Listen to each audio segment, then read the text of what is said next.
생활 속 법률 히어로 이승우 변호사의 사건 파일.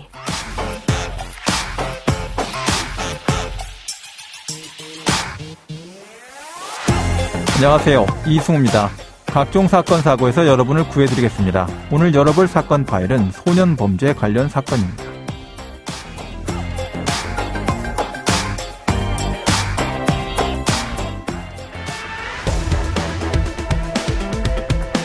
술을 팔지 않는다며 편의점 주인을 폭행하고 촉법소년이라고 주장한 중학생이 구속 상태로 검찰에 넘겨졌습니다. 사건 파일 오늘은 소년범죄와 함께 소년보호처분은 어떻게 내려지는지 그 절차에 대해서 알아보도록 하겠습니다. 소년보호 사건의 중요성이 날로 높아지고 있는데요. 보호 절차의 핵심적인 내용들을 법무법인 법승 서지수 변호사와 함께 알아보도록 하겠습니다. 안녕하세요, 변호사님. 네, 안녕하세요. 서지수 변호사입니다. 자, 최근 원주 한 중학생이 편의점에서 술을 팔지 않는다라고 하면서 직원을 폭행했던 사건이 있었죠. 네. 이 사건 내용 간단히 한번 살펴볼까요?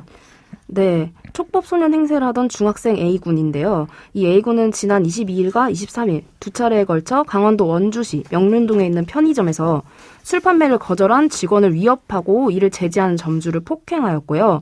이 때문에 결국 구속되기까지 하였습니다. 조사 결과 A군은 과거에도 수차례 범행을 저질렀지만 촉법소년이라는 이유로 보호처분을 받았고요. 최근에는 또 다른 범죄 혐의로 재판을 받던 중인 것으로 이제 드러났습니다. 이 3학년인 A군, 중학교 3학년이고요. 올해 생일이 지나 만 10세 이상, 그리고 14세 미만인 촉법소년 대상에서 제외된 상황입니다. 네.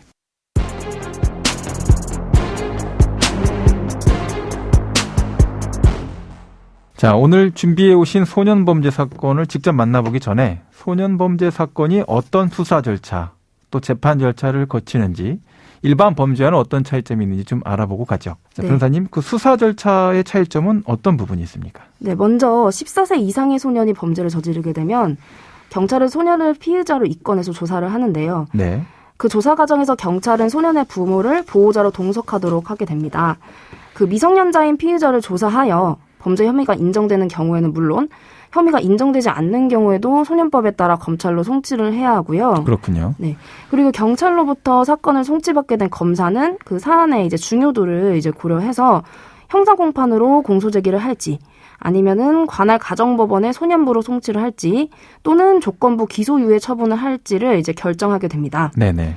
이 결정 단계에서 담당 검사가 이제 피의자인 소년과 보호자를 면담하는 절차를 거치는데, 최근 검찰청법 개정으로 면담 없이 처분이 이루어지는 경우가 있기 때문에 검사 면담을 요청하거나 또는 처분과 관련된 의견을 제출할 필요가 있습니다. 네. 자, 그럼 형사 공판으로 이제 공소 제기가 된 경우, 이제 그 경우는 어떻게 됩니까? 네, 형사 공판으로 공소가 제기되면 형사 처벌을 받게 됩니다. 그런데 이 경우에도 소년법에 따라 형사 재판부에서 소년부로 송치하는 결정을 내릴 수 있고요. 그렇게 되면은 사건은 다시 가정법원 소년부로 가게 됩니다.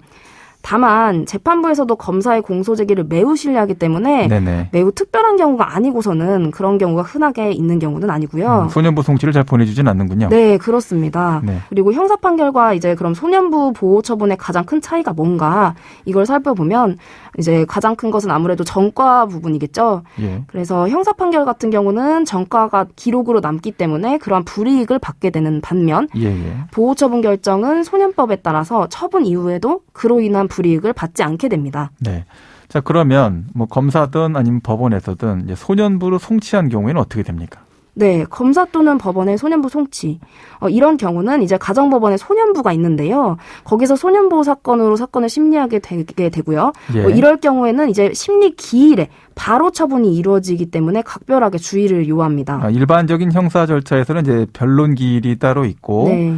또 선고 기일이 따로 지정이 되는데 그런 구분이 없이 바로 심리 기일에 바로 처분이 이루어질 수 있다. 이런 네, 얘기시군요. 그렇습니다. 네.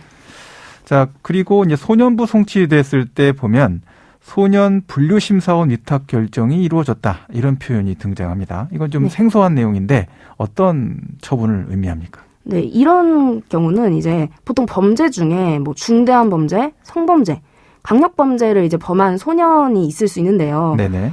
이런 경우에는 첫 심리 기일을 신속하게 잡고 그 기일에 소년 분류 심사원 위탁 결정이 내려지게 됩니다. 그래서 소년분류 심사원 위탁 결정이 내려지게 되면 이 보호 소년은 그 4주 동안 소년분류 심사원에 구금된 상태에서 생활을 하게 되고요. 그러면서 이제 그 사이에서 평가를 받게 됩니다. 그 생활 평가 결과가 소년 재판부에 제출이 되고 그 결과는 법원의 처분에 상당히 큰 영향을 주게 됩니다. 네. 오늘 변호사님이 준비해 오신 사건을 이제 만나볼까요? 어떤 사건입니까? 네, 간략히 말씀드리면 이제 해당 보호 소년이 동급생을 대상으로 딥페이크 제작 및 반포 행위를 하였는데요. 예. 피해자가 업로드한 사진을 그대로 유포하지는 않았고요. 그 성적 수치심이 들도록 변형을 해가지고 반포를 한 사건이었습니다. 자, 재판부는 이 사건에 대해서 어떤 처분을 했습니까? 네, 본 사건에 대해서 소년부는 보호 소년의 반성과 보호자인 부모의 보호 능력 그리고 보호 의지를 고려해서 1호, 2호, 4호 처분을 선고하였고요. 여기서 1호 처분은 보호자 감호 위탁 명령, 2호 처분은 수강 명령, 4호 처분은 단기 보호 관찰입니다. 네네. 예, 소년부의 처분이 상당히 관대하다라고 볼 수 있는데 처분 이후로 보호 능력과 보호 의지를 고려했다 이런 표현을 쓰셨어요. 네.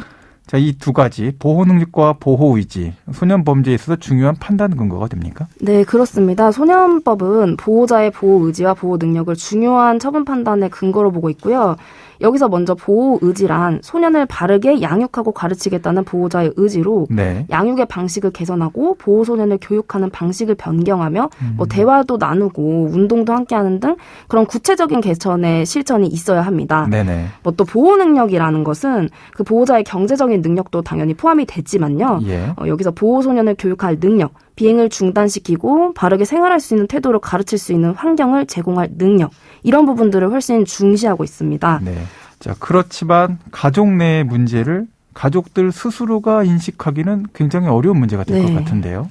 네, 그렇죠. 아무래도 가족 구성원들이 그 생활상 서로 익숙하기 때문에 내부 문제점을 인식하기 어렵습니다. 그렇죠. 그래서 객관화도 거의 되지 않고요. 네네. 이런 부분 때문에 전문가의 조력을 통해서 이제 상담을 하고 그 상담을 통해서 그런 보호 능력, 보호 의지 부분을 구체적으로 구체화시키고 어떤 식으로 계획을 짤지를 이야기하고 이제 정립해 나가는 것이 훨씬 좋고 바람직하다고 보여집니다. 네, 그러면 오늘 사건에 담긴 법적 포인트를 한 줄로 정리하고 실제 법적 대응과 자문 이어가 보도록 하겠습니다.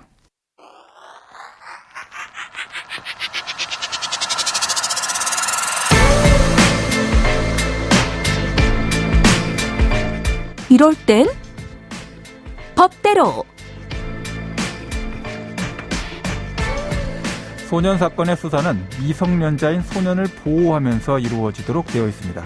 이 점은 일반 성인에 대한 형사사건과는 다른 점인데요. 소년 사건을 담당하는 수사관은 미성년자인 소년의 비행성 지표도 수사 과정에서 함께 조사하도록 되어 있습니다. 비행성 지표는 주로 가출 횟수, 학교를 다니고 있는지, 가정 환경, 과거 보호 처분 전력, 그리고 친구 관계에 대한 내용으로 구성되어 있습니다.